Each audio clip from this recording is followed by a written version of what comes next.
Ora então, mais uma vez, muito bom dia ou muito boa tarde, dependendo do país em que estão.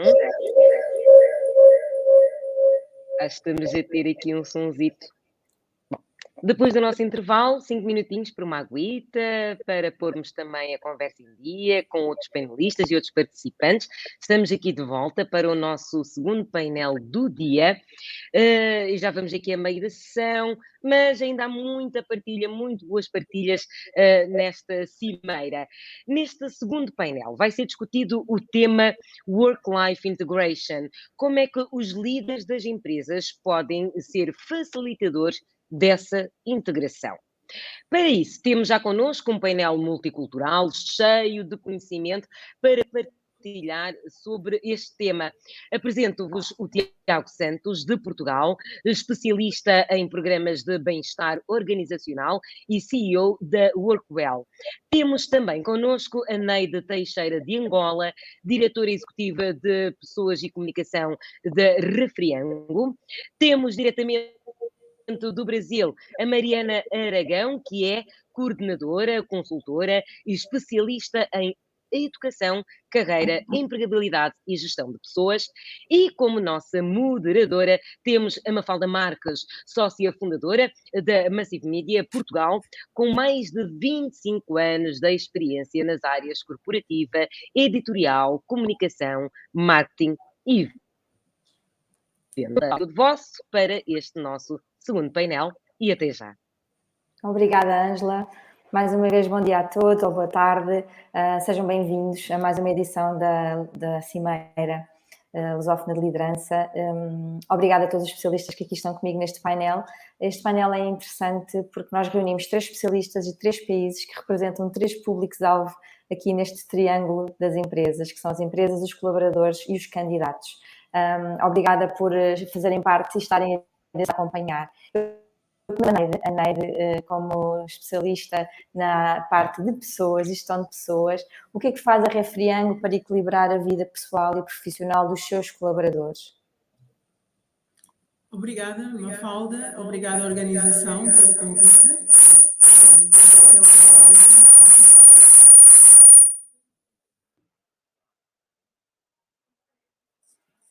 Pode avançar, Neide. Já passou o feedback.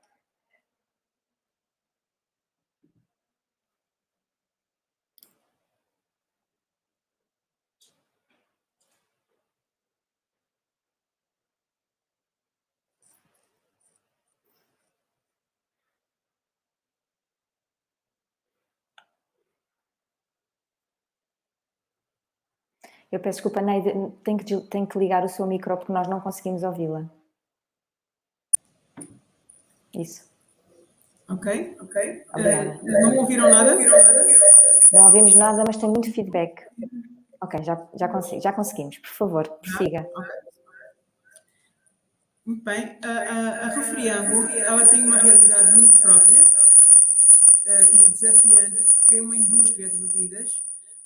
Portanto, nós temos muito contacto com o mercado e com o consumidor. Nós tentamos, o que é que nós fazemos? Eu continuo a ouvir-me muito mal, peço desculpa. Muito feedback. Vocês conseguem ouvir-me? Conseguimos ouvir, mas com muito feedback. Por favor, continue. A equipa técnica está a fazer ajustes, por isso pode ir prosseguindo. Nós vamos ouvindo. Obrigada. Nós temos uma parte da organização com uma forma de trabalhar híbrida e depois temos uma outra parte da organização muito mais presencial naquilo que é a sua disponibilidade para o trabalho. Pela natureza da função em si, estamos a falar muito mais na parte da indústria e também na parte que tem a ver com o mercado, com o trade market. Portanto, nós temos que estar muito próximo do consumidor, muito próximo dos pontos de consumo, na parte de ativação. Entretanto, nós temos várias pessoas que trabalham connosco em outras geografias. Portanto, a Refriango, ela não está só em Angola, nós também temos pessoas em outras geografias e, portanto, nós temos grupos a trabalharem em diferentes territórios. E o que é que nós não sentimos absolutamente nada, portanto, é como se eles estivessem aqui ao lado, portanto, isso já é uma realidade muito anterior à própria pandemia. E, portanto, conseguem esfiar equipas cá. Nós temos essas pessoas que estão em Portugal e esfiam equipas em Angola.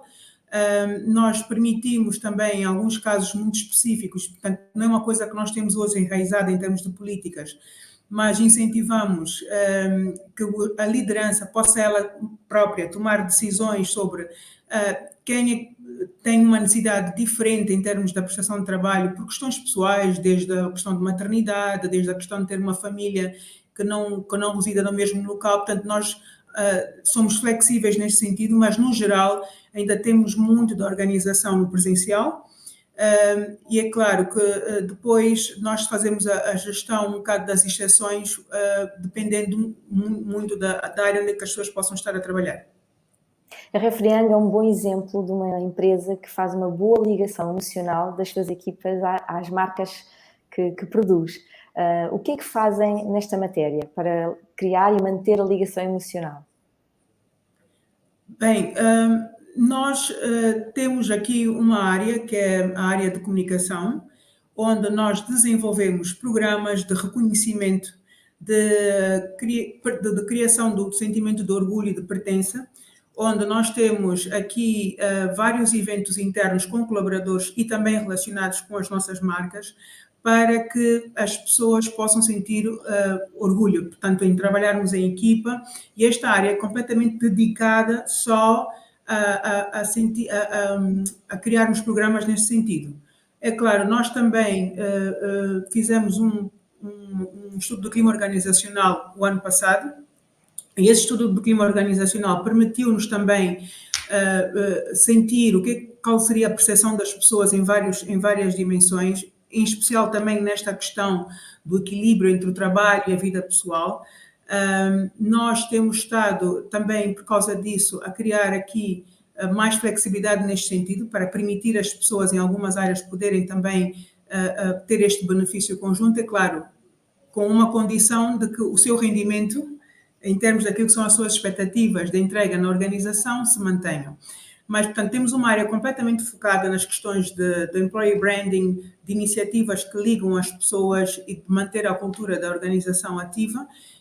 E com esta área nós vamos tendo um programa, portanto, temos um plano de comunicação interna que passa por vários meios e que nos ajudam a criar aqui eventos formais e informais de conexão e de menos hierarquizado, não é?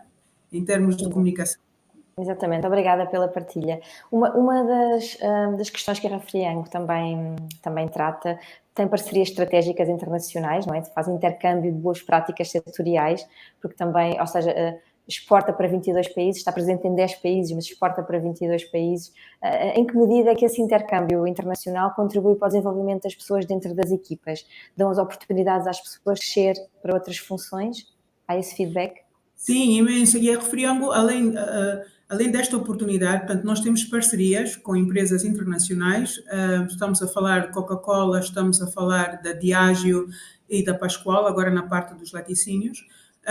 Estas partilhas, apesar de recentes, já começam a ter aqui um efeito em termos de partilha de conhecimento global e de outros mercados.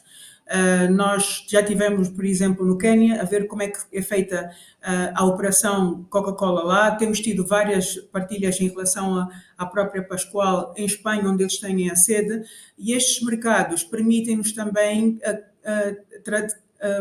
reformular as valências que nós precisamos para estarmos mais fortes nestes mercados. Além disso, a própria Refriango é parte de um grupo de empresas, de mesmos acionistas, e que também acabamos por ter aqui a oportunidade de uma mobilidade transversal entre negócios, não só na parte de bebidas, mas na parte do retalho, na parte da construção. Portanto, nós temos vários outros negócios e que esta mobilidade também é possível. Portanto, nós conseguimos criar uma carreira tanto na parte vertical como na parte horizontal também.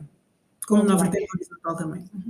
Muito bem, todos esses programas estão a dar fruto e daí a Refriang ser escolhida também como um caso de sucesso que possa inspirar outras empresas. E pegando neste tema dos programas de bem-estar corporativo, que é uma das atuações da Workwell, eu passo aqui a palavra ao Tiago no sentido de perguntar que desafios é que recebe dos colaboradores quando aplica esses próprios programas de bem-estar ou programas de incentivos. Olá, bom dia a todos, ou boa tarde a todos. Olá, Mafalda, e obrigado também pela questão. No fundo, há vários desafios, não é? Tanto para pessoas como para organizações. Eu diria que isto não é apenas uma questão apenas dos colaboradores, e os desafios não são apenas dos colaboradores, mas também das organizações, até porque todo este mundo do trabalho que está a mudar tão rapidamente coloca-nos, e especialmente a quem faz esta gestão de pessoas, aqui desafios novos, não é? Porque no fundo ainda não temos uma experiência, um comparativo para fazer. Agora, mais especificamente em relação aos colaboradores, aquilo que existe muitas vezes, no fundo, tem a ver com as pessoas sentirem que não são ouvidas. As pessoas relatam e retratam-se muitas vezes nisso, não é? Isto tem a ver muitas vezes com algumas das boas práticas para o desenvolvimento do bem-estar dentro de cada organização não ser seguido.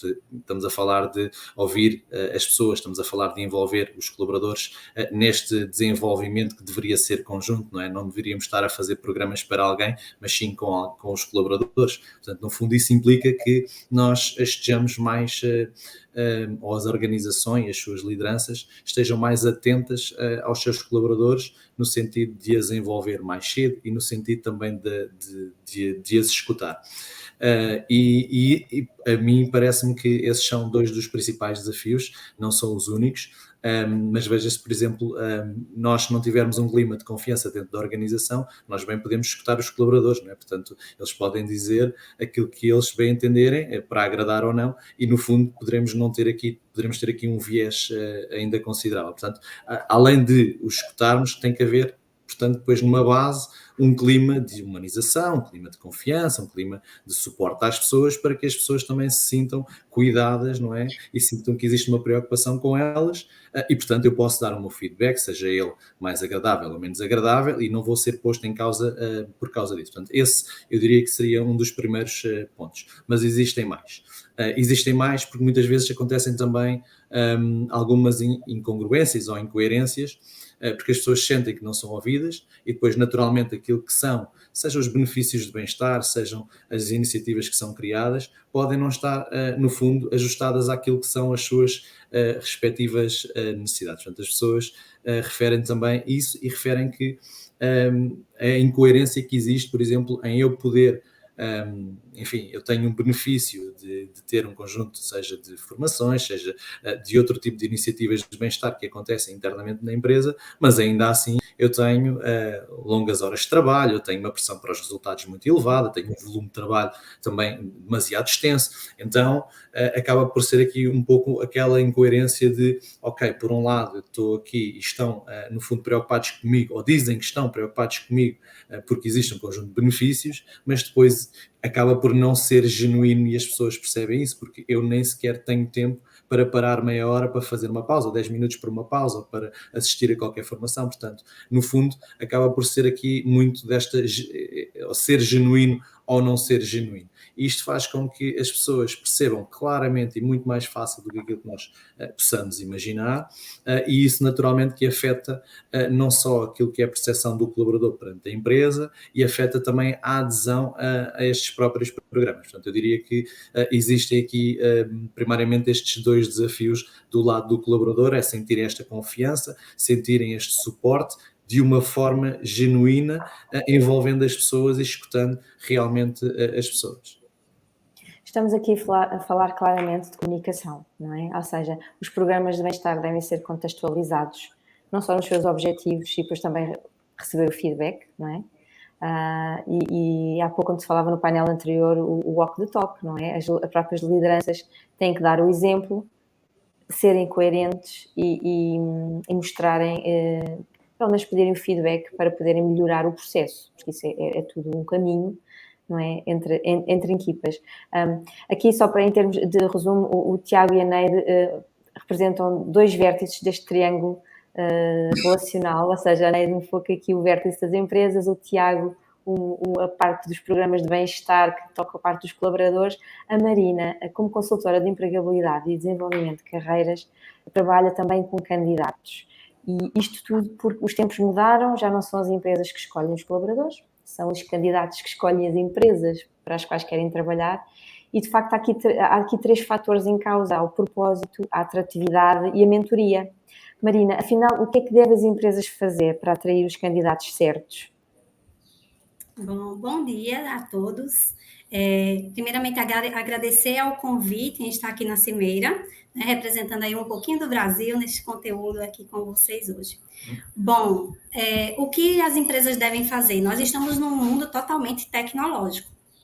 E esse mundo totalmente tecnológico quer inovação, requer mudanças, e isso tudo os candidatos devem estar preparados, tanto quanto as empresas, em receber, como foi falado no último painel, pessoas que estejam prontas para essa inovação, para este novo cenário mercadológico. Sendo dessa forma, o que é que eu posso vislumbrar? As empresas devem entender que temos várias gerações trabalhando no mesmo ambiente, nem todas as gerações estão aptas à tecnologia. Eu mesma estou ali na geração XY e muita coisa a gente vai aprendendo por osmose, vai se integrando, verificando como é a nova performance requerida. E todas as empresas querem o quê? O exponencial, querem alavancar seus negócios. Da mesma forma, querem receber pessoas tão quanto preparadas e que possam integrar todos esses cenários das gerações aí que estão envolvidas, né? O último Fórum Econômico Mundial, por exemplo, ele apontou, por exemplo, vou citar aqui 3 novos comportamentos que devem ter, né? Sejam hard skills, soft skills, como inteligência artificial vem aí com tudo, automação, empregos existentes, eles vão ser reformulados, né, incrementados nessa nova expertise.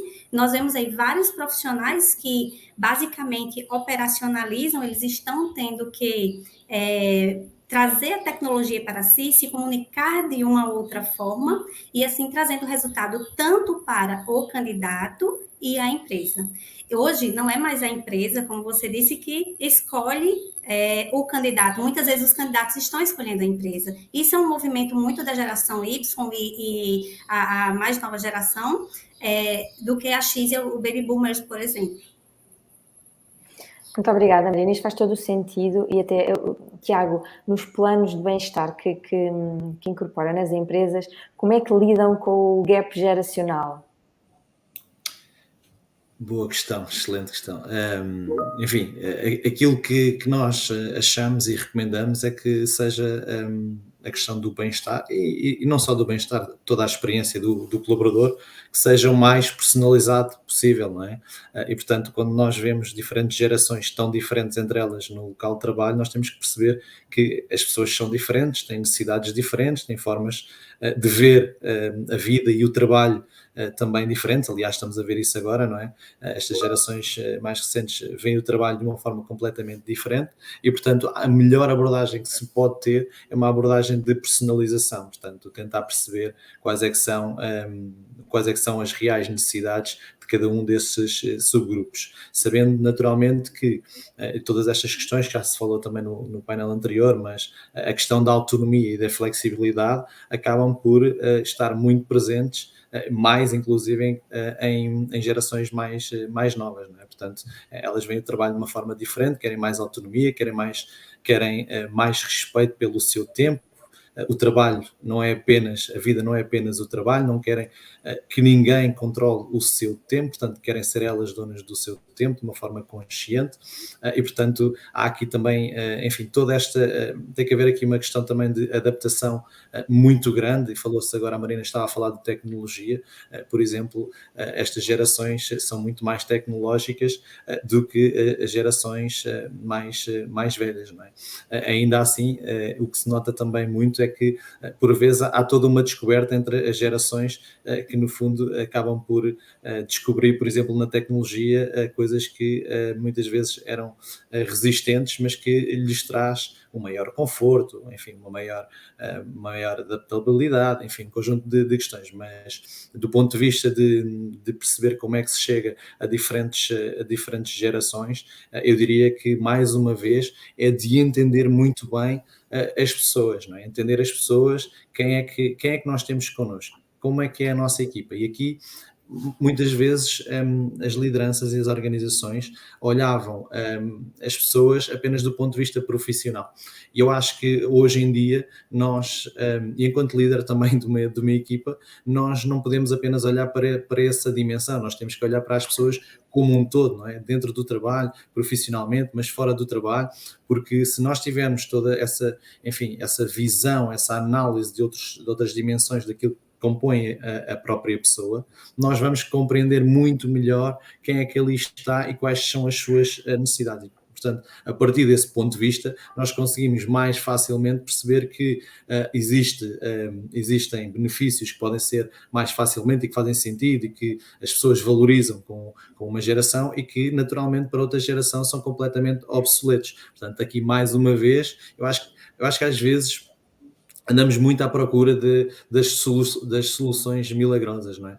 E como em tudo na vida, ou melhor, a vida tem mostrado que são as soluções mais simples, mas que no fundo são estruturais, como esta, não é? Se nós conhecemos melhor as pessoas, se nós ouvirmos melhor as pessoas, temos uma maior capacidade de personalizar aquilo que é a oferta que queremos dar a cada um dos grupos. Mas isto é aquilo que deveria ser o esqueleto quando se está a pensar nas pessoas, não é? Era, no fundo, toda esta parte de as ouvirmos e de as percebermos para conseguirmos ter depois uma abordagem muito mais a tocar na mousse e muito mais personalizada.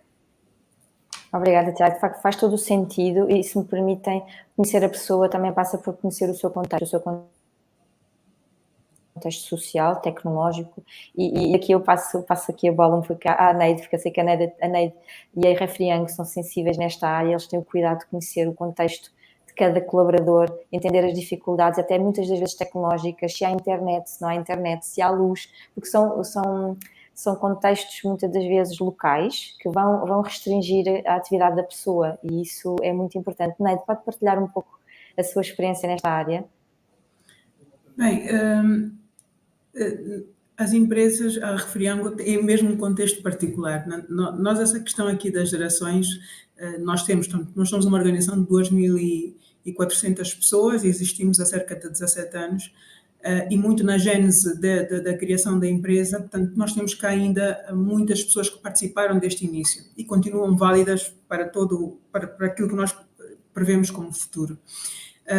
Entretanto, existe aqui algumas áreas em que são áreas completamente novas, portanto, em termos daquilo que é a geração e dos talentos que lá temos, muito mais nas áreas da IT, que temos uma força da juventude muito grande, e na indústria até determinado nível. Isto porquê? Porque também, apesar de nós termos aqui um parque industrial de alta tecnologia, e nós temos mais de 27 linhas de enchimento, e termos aqui o grosso das nossas pessoas na indústria, e são jovens. Depois nós temos aqui uma parte da especialização tecnológica, técnica, em que contamos com as pessoas com mais experiência. Portanto, para determinado tipo de máquinas que nós temos, nós precisamos de um nível de experiência e de autonomia que não consigo encontrar nas gerações mais novas. Portanto, elas têm que conviver.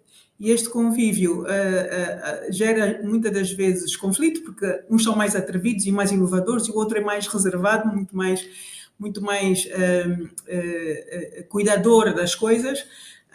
Mas nós temos cá, estamos a constituir uma academia onde esta troca de experiências é possível, porque eles também precisam deste sangue novo, dessa frescura, deste atrevimento que a nova geração traz para também poderem resolver problemas muito mais rápidos. Então, nós temos cá o que é que nós estamos a planear para os próximos tempos. Portanto, nós aqui temos uma linha de pessoas muito próximas do processo de reforma, e o que é que nós queremos fazer? Trabalhar com estas pessoas para serem os formadores nos últimos anos, enquanto estão connosco, e também permitir que eles possam continuar connosco, mas nesta vertente de passagem de conhecimento. Mentoria.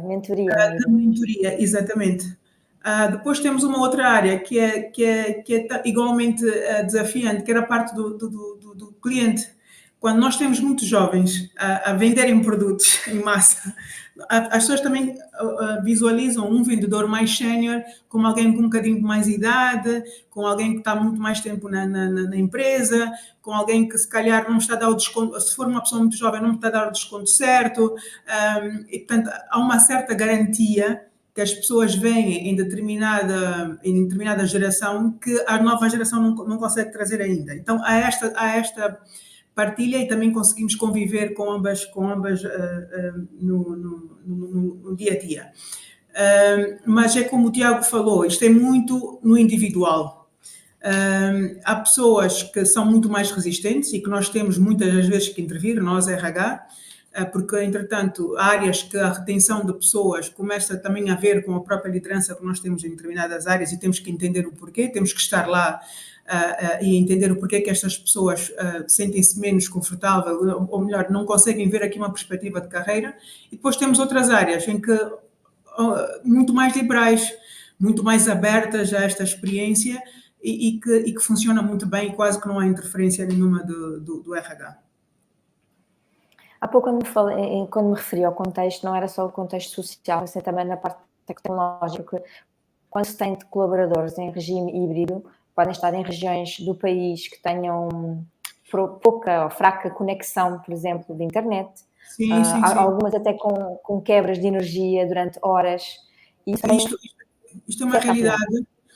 Portanto, nós, apesar de estarmos presentes em Luanda, nós temos representação em todo o país. Portanto, e nós temos, em algumas províncias, nós temos representação ou por clientes ou estamos nós diretamente.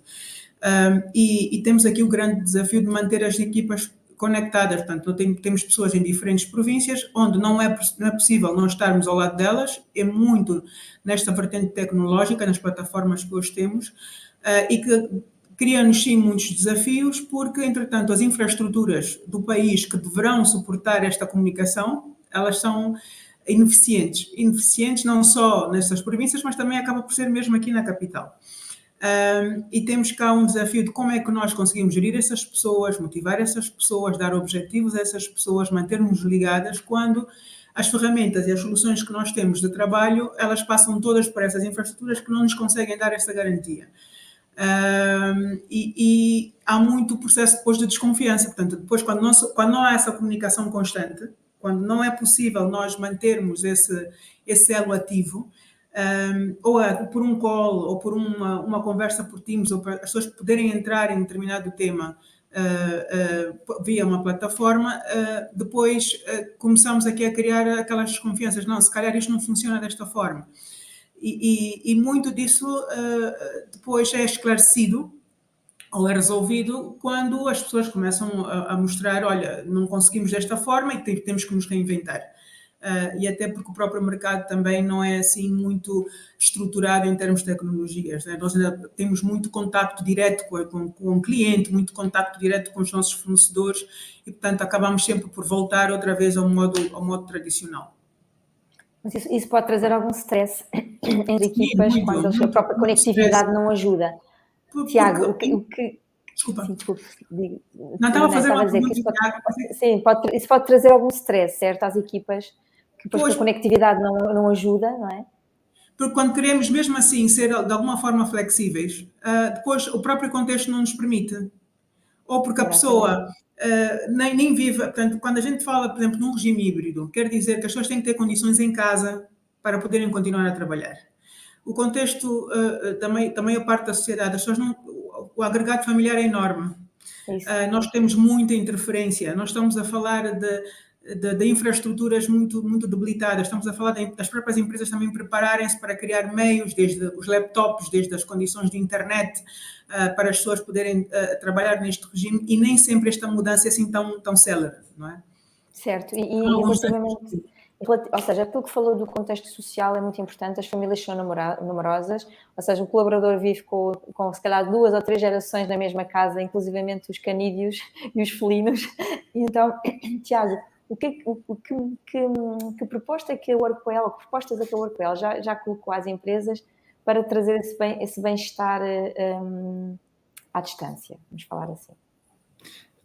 Olha, Mafalda, enfim, nós temos feito um trabalho bastante, enfim, temos várias dimensões, vários âmbitos e várias dimensões do bem-estar que trabalhamos não só na dimensão mais convencional, a dimensão física, mas também trabalhamos na dimensão social, portanto, na questão das relações com significado, nas conexões emocionais e sociais que as pessoas têm, inclusive no local de trabalho, e esta questão dos modelos híbridos traz-nos muito esse distanciamento, não é? Porque, por um lado, tem toda a parte da autonomia do colaborador, mas depois, por outro lado, enfim, não podemos, temos que ter atenção, e as empresas têm que ter atenção, porque há uma grande probabilidade dos valores, os valores da organização e da cultura se perderem. Portanto, tem que haver aqui um trabalho, inclusive, na dimensão social. Eu acho que era a Ana que dizia também sobre a questão dos eventos que faziam internamente, portanto, no fundo, esta questão da dimensão do bem-estar social é super importante. Portanto, temos atuado também nesse modelo ou nessa dimensão, na dimensão financeira também, e na dimensão financeira, porque, sabemos que a parte económica e financeira acaba por ser, no fundo, uma determinante para o nosso bem-estar. Mais instabilidade financeira, o nosso bem-estar acaba por ser afetado, e atuamos não só numa lógica de ajudar os colaboradores, portanto, no fundo, a perceberem melhor as suas finanças, como também a darmos algum apoio individualizado a cada um dos colaboradores para, no fundo, melhor organizar e melhor resolver os seus temas financeiros. E eu deixei para o último uma dimensão, que é a dimensão mental e emocional, que no fundo tem sido muito abordada e muito procurada pelas empresas, não só a parte do apoio psicológico, e aqui a parte do apoio psicológico acaba por ter aqui uma grande componente de distância, porque primeiro ainda existe estigma, as pessoas não se querem expor perante algumas dificuldades que tenham, portanto, essa é uma componente muito presente, e, portanto, a componente digital, a componente de distância acaba por fazer mais sentido do que propriamente a componente física e presencial, e temos feito este trabalho não só one-on-one, mas também em grupos, no fundo, sensibilizar, apoiar colaboradores diretamente de uma forma em grupo, mas também de uma forma individualizada. Mas achamos que temos que ir mais longe do que apenas sensibilizar e ajudar o próprio indivíduo, não é? Nós achamos que há aqui uma relação entre estes dois lados, o lado da organização, e sabemos o peso que as lideranças podem ter, não é? E, portanto, faz parte também daquilo que é o nosso trabalho de influenciar as lideranças para estas temáticas e, portanto, também atuar diretamente com essas lideranças, dar competências a essas lideranças, para que elas possam, no fundo, também apoiar as suas pessoas. Portanto, estamos a falar aqui em várias dimensões, estamos a falar aqui em vários formatos.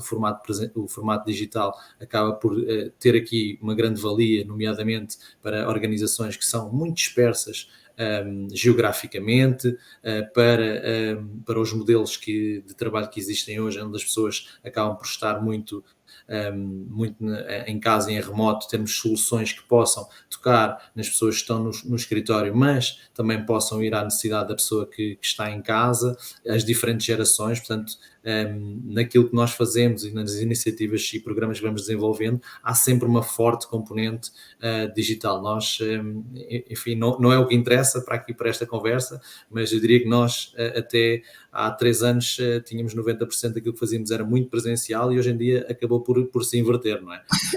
Porque, na verdade, a necessidade assim o exigiu, e também toda esta forma das pessoas olharem para a forma de serem ajudadas, das abordagens e modelos que podemos chegar às pessoas mudou, não é? E, portanto, nós hoje, através do digital, conseguimos chegar às pessoas, seja em grupo, seja individual, seja através de uma ferramenta tecnológica que implementamos, por exemplo, para medir o stress em que as pessoas estão, no fundo, a responder, e estão também automaticamente a receber um feedback. Portanto, existem N soluções digitais hoje que vamos implementando, porque conseguimos chegar mais, conseguimos chegar melhor. Não quer dizer que não se possam depois ter outras abordagens complementares presenciais, porque sim, são importantes, nomeadamente na questão da dimensão social do bem-estar, não é?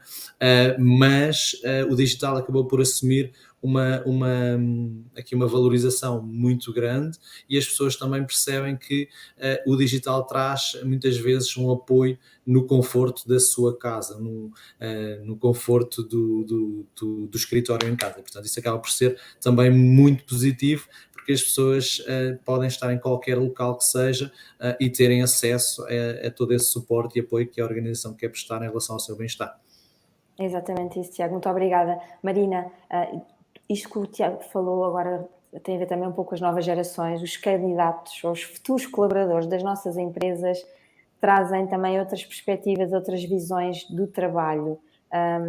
Fala-se que os novos candidatos querem estar em média 1 ano na empresa, querem ter o máximo de experiências possíveis, querem viajar, querem conectar-se com o mundo porque querem aprender. Mas de facto isso vai trazer outros desafios às empresas e o equilíbrio work-life vai ser ainda mais desafiante com pessoas que querem saltitar não é? E aprender com o mundo. Marina, que desafios é que antecipa para os próximos tempos nesta área? Bom, acho que nesse tema a gente está falando dos filhos imediatistas. Eles querem exatamente entrar na empresa e em curtíssimo tempo já progredir de carreira, ter vários benefícios, sem cumprir aquela jornada tão essencial que é o crescimento degrau a degrau, ter o conhecimento mais profundo sobre o negócio, sobre o mercado de trabalho. A importância que eles não veem, talvez, de olhar a sua carreira, a própria carreira, com um olhar 360 graus, seja pelo seu bem-estar, né? Porque é importante hoje, se falando em saúde mental, o bem-estar do funcionário, e eles querem, muitas vezes, imergir no trabalho e não olham de uma forma mais panorâmica para o contexto de toda a sua vida, trazendo assim um equilíbrio para poder sim ascender, para poder ajustar novas experiências e assim ter a possibilidade real de crescer com profundidade e não de forma rasa, né? Porque as empresas vão querer retorno e vão cobrar. E em algum momento aquele candidato, aquele profissional vai se sentir frustrado porque não atendeu a empresa. Então, isso é fundamental hoje. Eles não entendem a positividade que é o lifelong learning, que é a continuidade da aprendizagem, né, para sempre, né? Assim é para qualquer profissão. A gente tem que se atualizar, nós temos que trazer sempre conteúdos para a empresa e assim vai o processo de inovação. Essas pessoas imediatistas, esses candidatos, se você que está aqui me escutando, você é imediatista, se policie, se olhe, tenha muito amor pela sua carreira. Ela é uma carreira que ela tem que ser consolidada, ela é uma carreira que ela tem que ser estudada e estratégica, para que você não fique aí lá atrás, né? Ou que não tenham novas experiências a partir do que você está buscando para a sua vida. É bom sempre ter uma rota, é a dica que eu dou. Tem uma rota, o que é que você gosta de fazer, porque aí você não vai nem estar trabalhando, você vai estar fazendo com tanto prazer que para você vai ser um hobby. Obrigada, Marina. Isto faz todo o sentido. Nós estamos quase na reta final, restam-nos 5 minutos. Eu vou fazer aqui, deixar uma pergunta a cada um no minuto. O que é que cada um de nós podemos fazer, quando digo nós empresas, ou nas empresas que integramos, o que é que nós podemos fazer para contribuir para esta melhoria contínua do equilíbrio work-life? Bom, eu acredito que as áreas de RH tenham que estar aí atentas, né, aos novos profissionais entrantes no mercado, porque deles vão necessitar a sustentabilidade do negócio e entendendo em como eles operacionalizam, o que é interessante, o que é que os motiva. Eu, enquanto RH, tenho que estar aí equilibrando os interesses da empresa de forma inovadora, trazendo essas pessoas para mais próximos da empresa e que eles não decidam, porque a experiência naquele momento não foi ok para eles, que eles não decidam trocar de empresa. O que a gente vê muito, né, é um alto fluxo dessas pessoas. Quando a gente recebe assim um currículo, a gente vê assim vastas empresas e o porquê que ele troca tanto, né, de instituições. É bom entender o que é que acontece para que possa reter aquele talento sempre e estar sempre à frente no sentido até de uma universidade corporativa, é uma dica que eu dou, trazer a retenção, mostrar o quanto aquele colaborador, ele é interessante para a empresa, o quanto ele é valioso, e que estes profissionais aí estejam querendo estar naquela empresa por ser atrativo para eles, por ser importante para a sua carreira. Neide. Bem, aqui o desafio é fazermos com que o trabalho para as pessoas possa ser entusiasmante, não é? E que elas possam ter uma autorrealização nisso. E isto não é uma coisa fácil de fazer, mas é possível. Primeiramente, termos aqui alguém mencionou, portanto, coerência, não é? Quando falamos em programas de avaliação de desempenho, em formarmos as nossas lideranças para poderem dar um feedback construtivo, para que ajude as pessoas, mesmo daqueles pontos que elas tenham que superar, elas o façam numa perspectiva positiva, numa perspectiva que vai servir bem para elas, que elas vão conseguir melhorar a sua performance e terem mais vantagens naquilo que são as oportunidades na empresa. Termos discussões reais sobre o desenvolvimento pessoal. E muito dos desafios aqui se eu não for chefe de uma área, se eu não for um diretor, se eu não for um executivo, então esta empresa não serve para mim. Como é que eu consigo manter a autorrealização das pessoas? E sabendo que isto é um funil, portanto isto não vamos todos lá para cima, mas como é que essas pessoas continuam o processo de aprendizagem, o processo de partilha de novas experiências, como é que eu posso fazer aqui uma evolução na carreira das pessoas, agregar novas competências para elas continuarem entusiasmadas naquele processo do autodesenvolvimento. E, portanto, isto aqui é a grande missão, porque as pessoas que não estiverem felizes, elas também não conseguem fazer as empresas evoluir, não conseguem também dar o melhor de si. E nós aqui, o RH, como disse a Marina, temos que estar atentos a estas tendências das pessoas. Aqui gozamos, entre aspas, com alguma vantagem, que estamos num mercado em que a taxa de desemprego é muito elevada, portanto aqui em alguns níveis conseguimos manter a retenção, mas nos níveis mais sérios, daquelas pessoas que têm diretamente impacto nos objetivos da organização, que fazem acontecer, que lideram outras equipas, nós temos aqui um mercado muito competitivo e nestas pessoas nós temos que tratá-las de forma individual e saber aquilo que realmente interessa para elas como autorrealização. Muito obrigada, Neide. Um bocado de desafio. Obrigada, Neide. Tiago, num minuto para si, o que é que pode ser feito?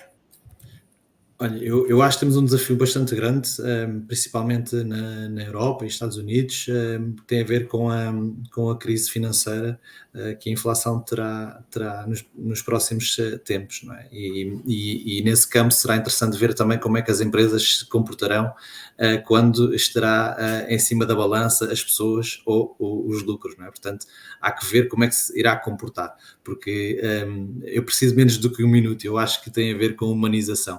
E isso tem a ver com entender as pessoas, tem a ver com perceber que as pessoas gostam de se sentir, no fundo, dentro de uma comunidade, gostam de perceber que se estão conectadas com essa comunidade, enfim, com a empresa, com os colaboradores, que haja este suporte social, com a questão da autonomia, da flexibilidade, oportunidades para crescerem, se desenvolverem, não é? Portanto, tem toda esta parte de aprendizagem, de accomplishment. Depois a parte do propósito, toda a dignidade, eu ter um propósito, eu ter esse propósito bem identificado, e também a questão da segurança, psicológica, com a confiança, o respeito, mas no fundo tudo se reúne, ou tudo se resume à humanização, não é? Nós sermos mais humanos, empatizarmos mais com as condições uns dos outros, percebermos e ouvirmos melhor quem temos do outro lado e as suas condições, sejam no trabalho, sejam fora deles. Muito obrigada a todos, foi uma sessão muito rica. Obrigada por toda a partilha de experiências. Faço votos que esta cimeira continue a correr da mesma forma como tem corrido até agora e até breve continuamos juntos. Obrigada. Obrigada, Mafalda. Obrigada a todos. Obrigada, até breve.